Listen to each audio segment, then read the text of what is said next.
देखिए, आपने शुरुआत की कि इतिहास 2014 के बाद देश आजाद हुआ है और इतिहास बदला है। 2014 के बाद इतना बदला है कि पहला इतिहास क्लास में पढ़ाया जाता था, कक्षाओं में पढ़ाया जाता था, यूनिवर्सिटी में पढ़ाया जाता था, अब फिल्मों में पढ़ाया जा रहा है। पहले इतिहास इतिहासकार लिखते थे, अब नेता लिख रहे हैं। अब अमित शाह जी लिख रहे हैं, मोदी जी लिख रहे हैं, सुधांशु जी लिख रहे हैं। पहले प्रधानमंत्रियों के इंटरव्यू पत्रकार किया करते थे, अब कौन करते हैं? प्रसून जोशी करते हैं, अक्षय कुमार करते हैं। जो फिल्मों के हीरो हैं और जो कवि हैं वो जाके इंटरव्यू करते हैं। धर्म की रक्षा करने की जिम्मेदारी आप जैसे गुरुओं की थी, साधुओं की थी, संतों की थी, महात्माओं की थी। अब जो गली के टपोरी हैं उन्होंने धर्म की रक्षा का झंडा उठा रखा है। तो देश में इतना बदला है। और हम इसलिए कहना चाहते हैं, अमित जी, कोई अनपढ़ आदमी ये कह सकता है कि पृथ्वीराज चौहान अंतिम हिंदू राजा थे, तो फिर इसका मतलब राणा सांगा हिंदू राजा नहीं थे, महाराणा प्रताप हिंदू राजा नहीं थे, शिवाजी हिंदू राजा नहीं थे, झांसी की रानी हिंदू नहीं थी। पृथ्वीराज चौहान के बाद तो हजारों हिंदू राजा हुए हैं। 1857 तक दिल्ली सल्तनत जिसको कहा जाता है, दिल्ली की गद्दी जो कहा जाता है, उसमें आखिरी हिंदू राजा पृथ्वीराज चौहान के मोहम्मद गौरी ने भारत पर शासन नहीं किया था। भूल जाते हैं हम। ये इस तरह के तर्क केवल वही लोग दे सकते हैं जिन्होंने आरएसएस की छोटी छोटी किताबें पढ़ी, जिन्होंने असली इतिहास पढ़ा है। वो जानते हैं। एक बात और उठ रही है आजकल बड़ी तेजी के साथ, मुगलों को बहुत पढ़ाया गया है किताबों में, हमारे हिंदुओं को कोई कुछ नहीं पढ़ाया गया। भैया कोई पढ़ा लिखा आदमी बताया क्या हिंदुओं को नहीं पढ़ाया गया? कौन से विषय में नहीं पढ़ाया गया? इतिहास में नहीं पढ़ाया गया, साहित्य में नहीं पढ़ाया गया। महाराणा प्रताप भी पढ़ाया गया।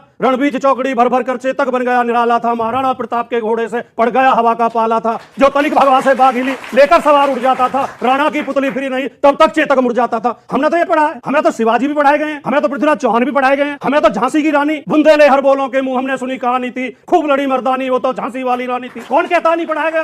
अब देश को मूर्ख बनाने की बात चल रही है। हम सब ने पढ़ा है। औरंगजेब का बाप कौन? सबको पता है ना, शाहजहां। शाहजहां का बाप कौन? जहांगीर। ये पृथ्वीराज चौहान का बाप कौन? इतिहास में पढ़ा है। पृथ्वीराज चौहान के पिता सोमेश्वर थे। आप देखिए इतनी देर में तोमर थे। क्यों नहीं पता है? आप देखिए उनकी लड़ाई जैसे चलिए अभी और संयोगता का अच्छा चलिए पृथ्वीराज रासो भी पढ़ी है, तो वो सच है जो आप दोनों के हैं। अच्छा सुनिए, पृथ्वीराज रासो भी गलत है, अब तो चंद्रप्रताप भी बिल्कुल गलत नहीं है, है। अब तो इतिहास भी अब गलत आप बोले, है, अब आप बोलेंगे, भगवान भी अब गलत है, आप बोलेंगे, जो अमीर जी कह रहे हैं, ना, अलग है, वो सही है। पृथ्वीराज चलो सब छोड़ दो, इतिहास छोड़ो, इतिहास छोड़िए। 2016 में आगरा में मुगल म्यूजियम किसने बनवाया? सुधांशु त्रिवेदी ने।